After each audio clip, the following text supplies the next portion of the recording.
Hi there, calling up community. This is Claudia Alick, and I am here to give you a raw reflection on an incident in progress, MAGA hat kids and harassing Indigenous drummer at Indigenous Peoples March. I should preface with an apology. I have been making videos on a daily basis, and I continue to not share them with you. I'm just all caught up in the myth of perfectionism, which is, of course, as I've said in our in-person workshops, it's a colonialist tool, and yet I'm continuing to fall into that trap. So, this is me trying to be brave and share something that is a raw, in-process reflection. But I'm going to try and sum up what happened, right? The inciting incident as part of our practice.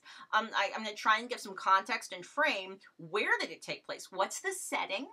I might talk about, like, what was the roles that they were playing inside of this situation, and then frame the performances that happened afterwards. And I'm not going to be able to go through the 5 Ds of positive ways to deal with defensiveness, but I will be talking about the 5 don'ts, the 5 responses that do not help, because the reason I'm making this video is because I just saw one enacted by the mother of one of these kids in a way that is useful to talk about in our practice. So, inciting incident is at the Indigenous Peoples March on Friday. There's video that was shared of these students, they're high school students, white, cisgender male presenting, wearing these MAGA hats. So those are red baseball or trucker caps that have the words MAGA sewn on them.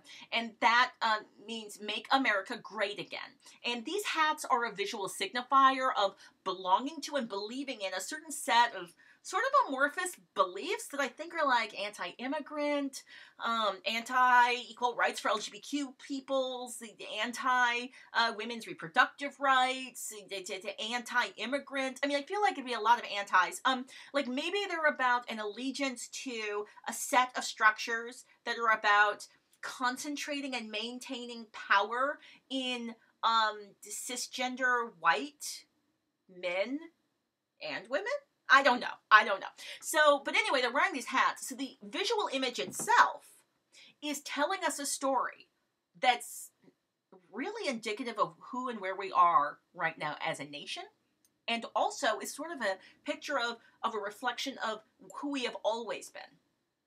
It's a problematic visual image that I'm glad was captured and shared. There was a problematic incident that happened. It was a microassault.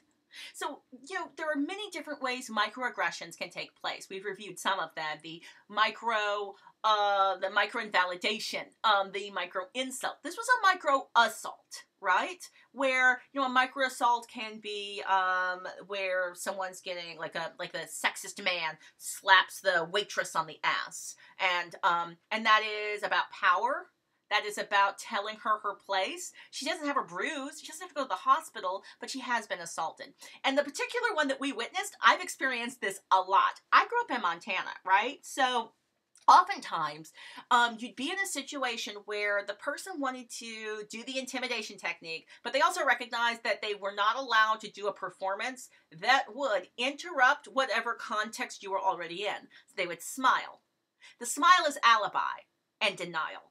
Then they'd come up to you, they would invade your personal space to make sure you knew that there's no space that you can actually own. They are allowed to violate anything and everything that they want. So they violate the personal space, get real close, smile, and then sometimes their gritted teeth actually explicitly threaten, like, I'm gonna harm you later.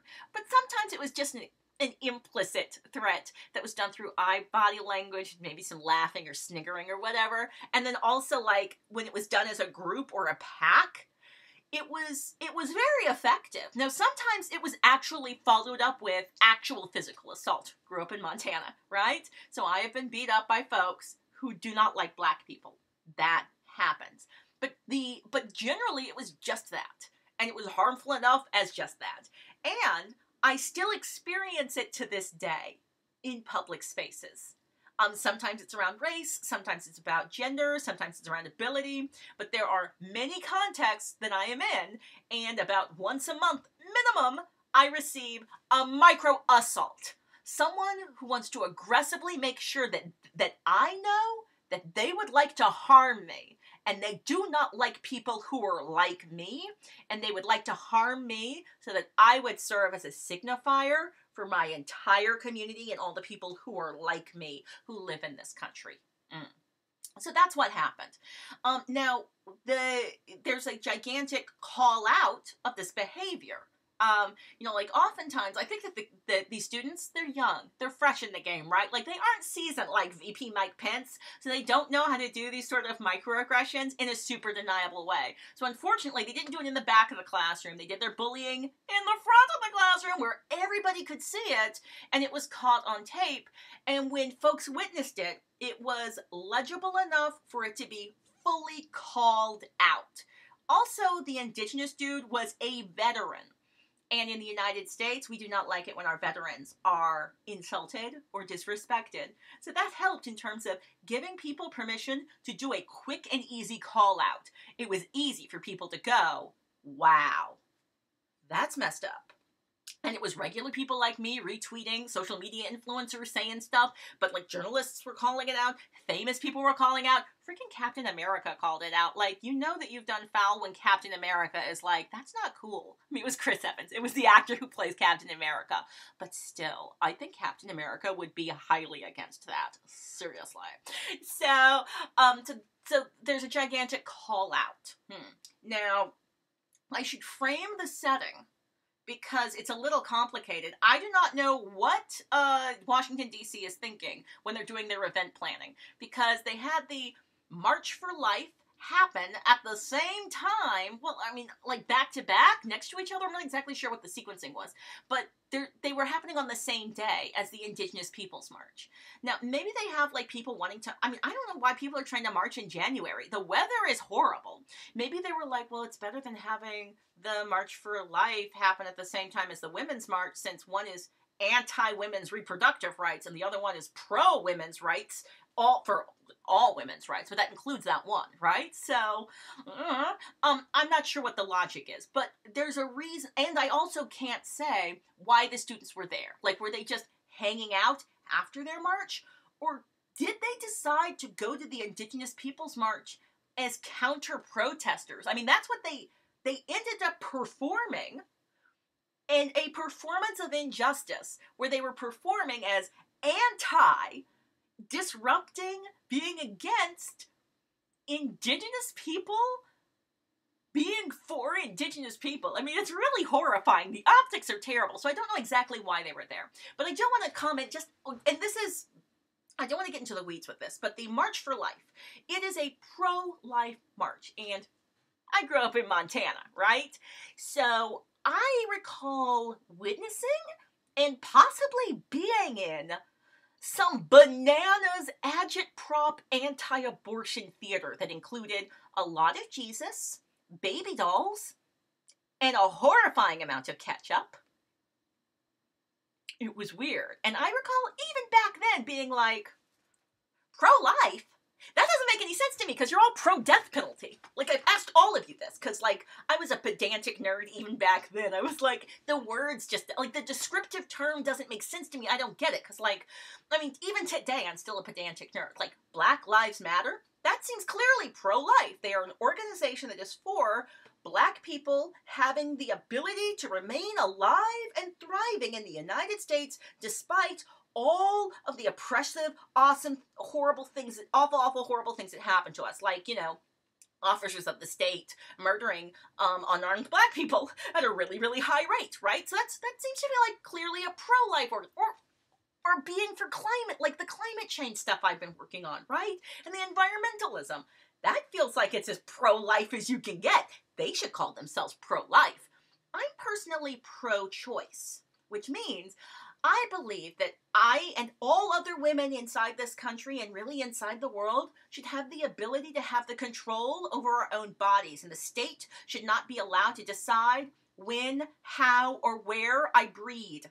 The state doesn't get to decide if, how, where, and definitely should not be allowed to legislate me to be able to have a baby until I die. That seems really, really horrifying, and right now it feels like that's what that group is working on. But anyway, forgive me, I'm going down a rabbit hole.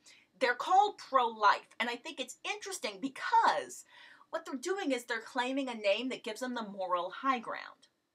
Because being anti-choice would be an awful argument to have. You don't want to be like, I don't want to let people choose. I'm anti-choice. I'm anti-freedom. Like, they don't want to do that. So what they do is they call themselves pro-life. And then if you're against any of the stuff that they're against, what are you, anti-life? Do you hate all life? Do you hate all the babies? Ah! Right? So it's very smart to label themselves as pro-life.